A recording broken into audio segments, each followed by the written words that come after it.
Yeah, we used to have the pack horses, that's where you'd pack them up. We're out the front here.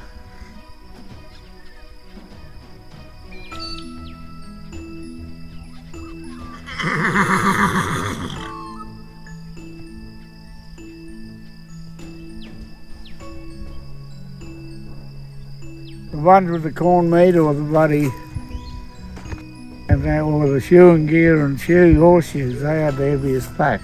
And you always put them on the worst horse you had. Knock them up a bit. Oh, they were all pretty good. Big old camel, that old Buffhead, he was a big old horse. But Buffhead, he was such an intelligent horse. He had a big head on him, that's why he got called Buffhead, and it didn't do him justice because he wasn't a bullfed at all. He was an intelligent horse. The kindest old animal you'd ever like to see. They was all pretty good old horses.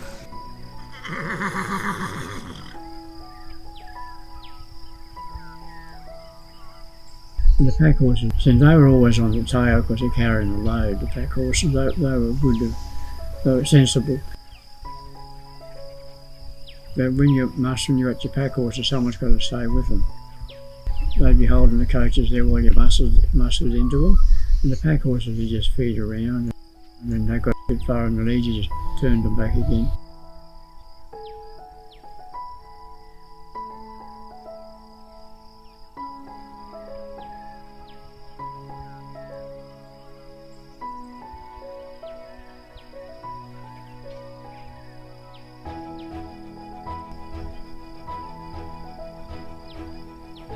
The head stockman's in the lead, you'll be walking out one behind the other.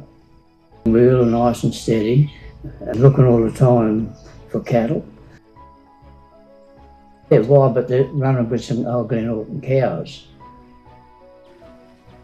I had a pretty good eye for finding cattle. I'd see them, and I'd just pass the word along. Psst, psst, psst, psst, psst. They'd keep looking where I was pointing, the next thing a head would poke out from under the trees. You'd sneak up as best you could, and as soon as they smelt you, well, they were gone. The horse you're riding, he's ready to go, and his old heart's thumping. He was watching those cattle, he knew they were there, and in the moment Jim Booth would say, right, away he'd go, and he'd just about leave you sitting. You'd soon them going down into the gully, and a lot of times I'll fall when I get down into the gully to go across, and that's when you jump off your horse and put a strap on them. If they don't fall there then, you get them going up the hill towards the scrub. You knew where they were going, and they knew where they were going. You just had to outsmart them and have it all that worked out first beforehand.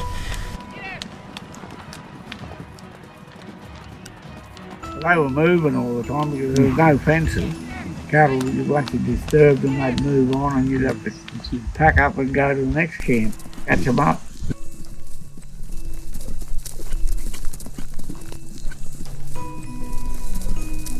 There'd be always one that would fly out of the mob and away he'd go, and that's when Somebody would go after. I've seen that. Try and wheel them around, block them up. I'd just get right down in the saddle and go like that, and half the time I was riding blind, letting him go, and he'd pick his way through. You hit a tree with your leg and you'd pull you out of the saddle. He didn't try and steer him, otherwise he would have gone straight over the tree.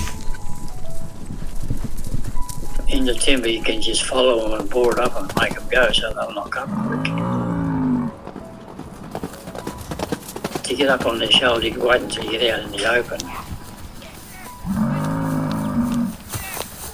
You chased him till he sort of got into a slow canter, and he was sort of rocking and rolling. But if you let him get down to a trot and they get the second wind, you won't pull them down.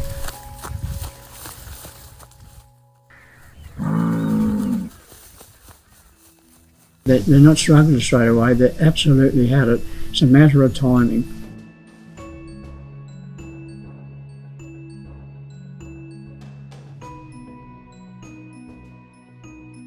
As soon as you grab their tail, it's always shitty, so you wrap it around your hand so it won't slip. you'd just grab them by the tail and race out beside them, and they'd see you and they'd try and hook you. You step to the side so they can see you. If they're not charging you, then you kick them up the guts and yell at them, and they turn around and charge you. If they don't charge you, you won't pull them down because they just stand there with their back leg spread. And then you pull toward the tail towards their head, because you've got them bent like that then, and then all the weight's on the inside leg. But that's when you give them a tug, and that's when they just want to pull them down on the ground. They'll run up the side and they buck around and then they come. That's how you get them down. It's all a matter of timing to do it. You haven't got to be big and strong.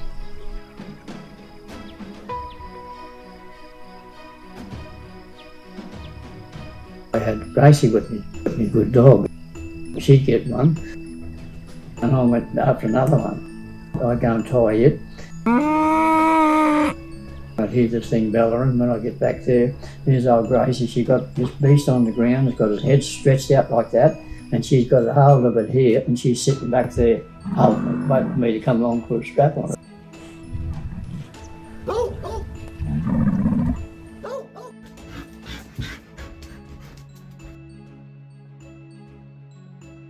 As soon as you've got them on the ground, you grab that top back leg so they can't get up. Then you have your tie and strap undone, and you can hold it about that far back from the buckle, and you're holding that leg up so they can't get up while you're still struggling with this back leg. You grab that hind leg, you've been kicking backward and forward, but you never let it go. You get the bottom strap and wrap it around twice. Put it once around the bottom leg, up around both of them, and put it through the buckle and pull it up tight, and then you've got to do that pretty quick.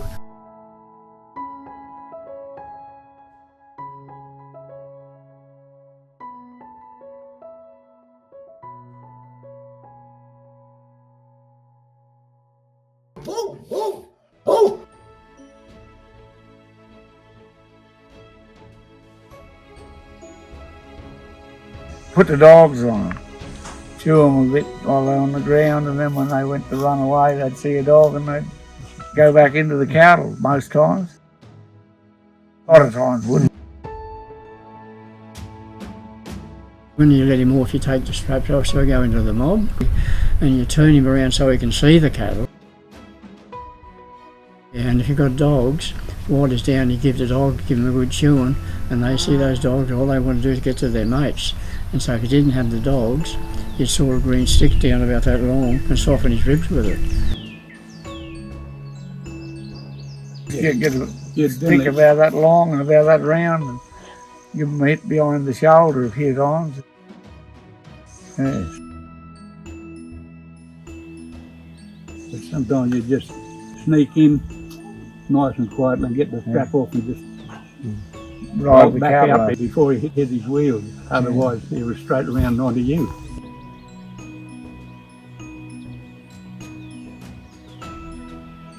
The horses just stand there until you're tired that beach. You come back and your horse through there just feeding around, and they always waited for you.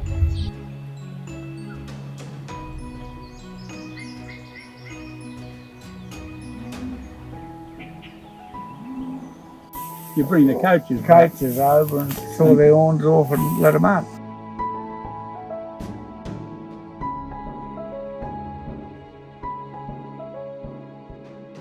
You hold them for about 10 minutes, quarter an hour once they're in the mob, you settle them down.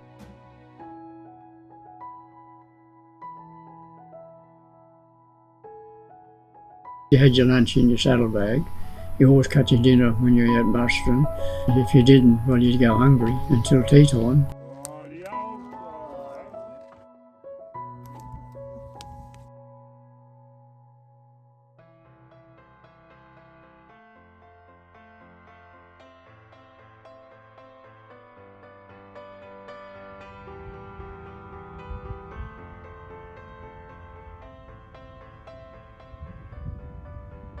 Round your ear, Round your belly, round your shoulder. shoulder, wherever.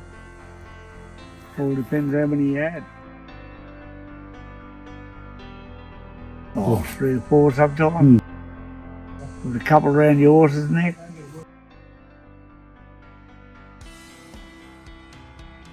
Oh, to hold him there till somebody come along with the strap.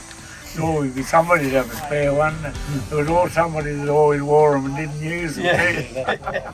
There were quite a few of them. Somebody had one. Yeah, they got hurt, but not many.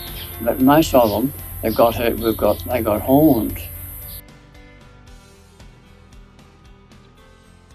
Bloody cocked horn thing just got behind me and went like that. And old Booby come along and cut. There's a string of fat about that long hanging out, and he just cut it off. Two bloody bits of hair out of the horse's tail, and he poked holes in it with a pocket knife and just sewed her up. She come back to the camp that night, back at Grey Gully.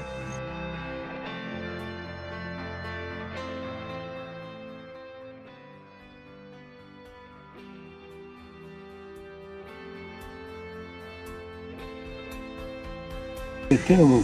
What a terrible animal. Them old scrub bulls.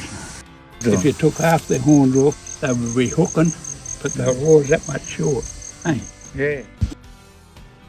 And he come charging in the mob and he harpooned a 2-year-old steer, and he was trotting around with him hanging on his head. Oh, yeah. Oh, they're strong, Strong. They're strong. All this horn saw we used to use to take the horns off the wild cattle when they were, tied up, so you could handle them a bit. Everybody had one of these on the saddle and carried it around. Cut them off right back at the head, some did. On a big bull, so you'd take the horns. And then some of them just took them, left them about that long, and they'd only be about that round. And he saw one way. Put all your weight on it and then pull like hell. Because it was cutting going forward, it'd be like that. Yeah, so you just go, pull it out and go back to just cut again on a big bull, And then old cows, well, you'd take a bit off. And then bullocks, they only take the tip about that far. The old bullocks, big old bullocks, about 7 or 8 year old fellas. And didn't like doing them at all because they used to fret and die. Yep. They've been running in the bush all their life, and you catch them, and then they get They just die. Yeah. They won't get up. They chuck it in. Can't drive them far, they knuckle over, and that's it. Yeah, you try and not do anything to them if you can help it. But sometimes you think you might better cut their horns off because they might horn a horse, see? They probably don't mean it, but they come at you when they're stirred up. But that's what that was for anyway. Actually, they're a pruning saw. Yeah, they are, and they were about that long. We cut that off so you can carry them about.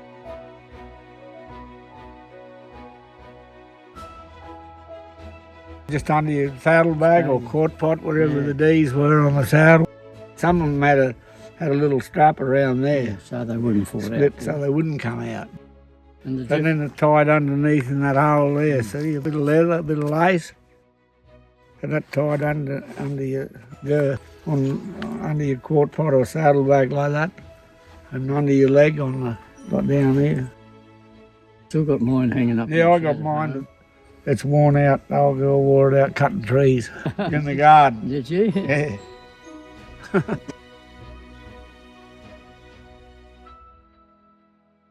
I saw one fella come off.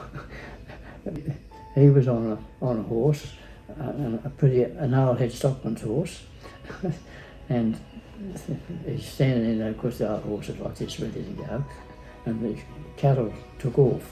They must have smelt in the wind. Away they went, and this horse took off and left this poor bucket sitting back like that. He bloody near fell off, and he went straight under a limb. The branch hit him, and left him hanging there. And the old horse kept his pace, he knew what to do. But anyway, that's how it was in those days. Yeah. They can go and strap, that don't stop them. You're just determined to get them, you don't worry about being frightened. We have experience working out there. Yeah, but especially for young blokes like us, we really enjoyed chasing those wild cattle.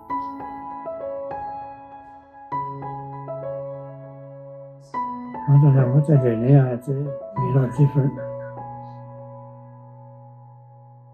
It's a really good place to come. Never forget this place.